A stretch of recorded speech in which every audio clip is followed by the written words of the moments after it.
any activities outside the campus were exceeding my entitlements as a student or as a holder of a student visa. Jakob knew that he could be detained, he could be beaten up, his visa could be cancelled, and he still went and stood up for humanity. By the way she interpreted it, it would mean I could live between the classroom, maybe the canteen and my bed, because that's the only things necessarily required for studying.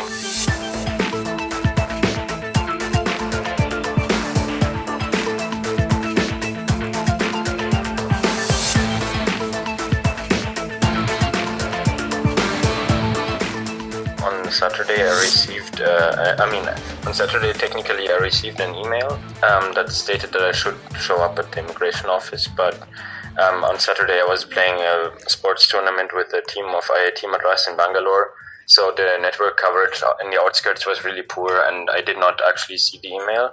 But on the same day also my coordinator from IIT tried to reach me. So I went to the office of the coordinator in IIT Madras yesterday. Okay. In the morning, and she told me that I should go to the immigration office as soon as possible, or what was apparently the initial problem.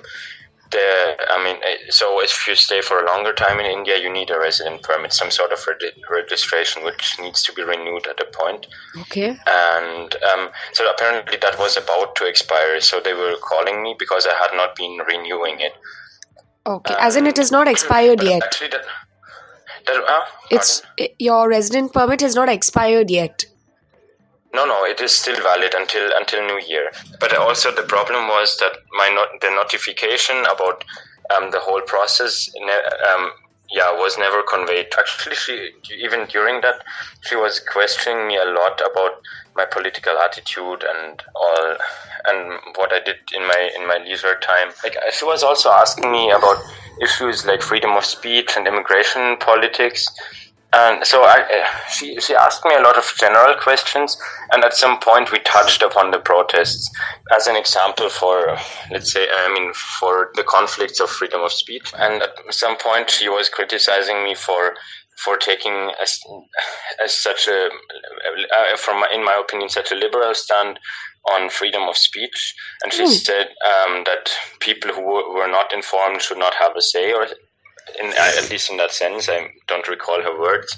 She told me that she had just had some paperwork to finalize for the extension, and sent me out, and after 10 minutes or so called me back and told me that I had to leave India immediately. That I had misused or violated the visa regulations, that a student visa would be issued to study in India, and that this was enough ground to assume that my participation in a demonstration outside the campus would be assumed a violation of the regulations. People are saying, why did he protest? If he did not protest, he wouldn't have been deported. And I think that's what makes him a great person. Jakob knew that he could be detained, he could be beaten up, his visa could be cancelled, and he still went and stood up for humanity. Now, obviously, foreign nationals who apply for a visa and who declare their purpose of visit are required to strictly adhere to that purpose while they're staying in India. But there's nothing here on record to suggest that the person studying at IIT Madras wasn't in fact studying there, or that he was using his visa to indulge in activities antithetical to that purpose in some way or the other.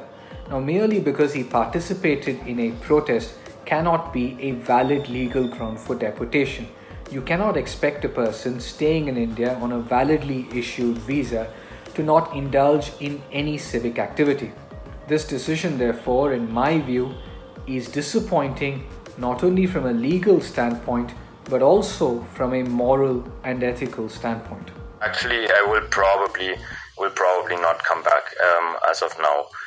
I mean, it does not diminish my positive feelings towards India in general, because I made wonderful friends here, and also academics-wise, the stay in IIT Madras was very fruitful.